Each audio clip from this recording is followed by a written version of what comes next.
Today marks a historic moment as Korean author Han Kang will be awarded the Nobel Prize in Literature. But before these celebrations begin in Stockholm, let's walk through what to expect from tonight's grand event. Here is our culture correspondent Song Yoo-jin reporting from Stockholm.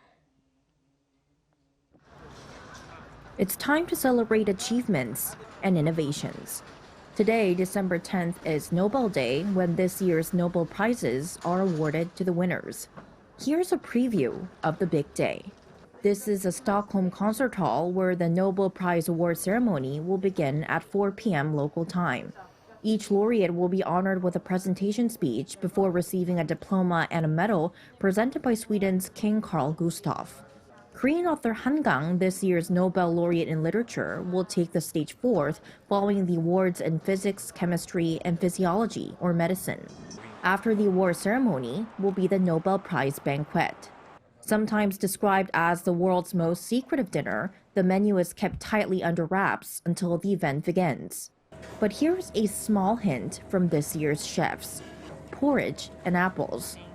In Sweden, we have a culture of produce grains, and I think it's really because it has a lot to do with tradition to serve porridge, and also the barley is hydrothermal treated, so the body can optimize more of the nutrition.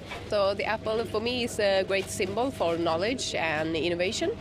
So it feels good to actually work with the apple for this kind of people. So it feels like it also symbolizes them in a way. And also we have had an amazing apple year this year in Sweden.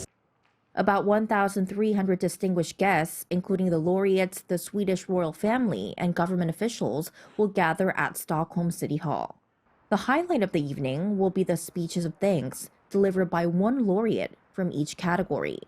Leading up to Nobel Day, Han Kang has had a busy Nobel week. She began with a visit to the Nobel Prize Museum, where she donated a teacup and a handwritten note detailing a routine while working on her latest book, We Do Not Part. Step number one, she would wake up at 5:30 every morning. She did not always succeed. Step two was she needed to take a walk every single day. And the third was to have a cup of tea from this teacup. And then afterwards she would look into the swirl, and that became her universe when she wrote the book. Han's presence extends beyond the museum. She is also celebrated at the Nobel Week Lights Festival. The author is featured in 2 light installations, Leading Lights and De Auditon, which shine a spotlight on female laureates.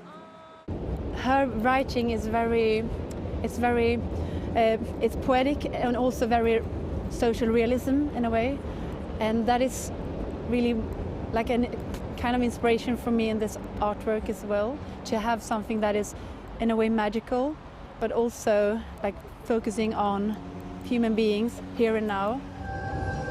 Having passed its midway point, this year's Nobel Week is heading to its highlight, the Nobel Prize award ceremony and banquet.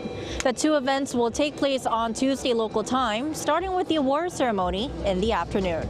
Song Yoo-jin, Arirang News, Stockholm.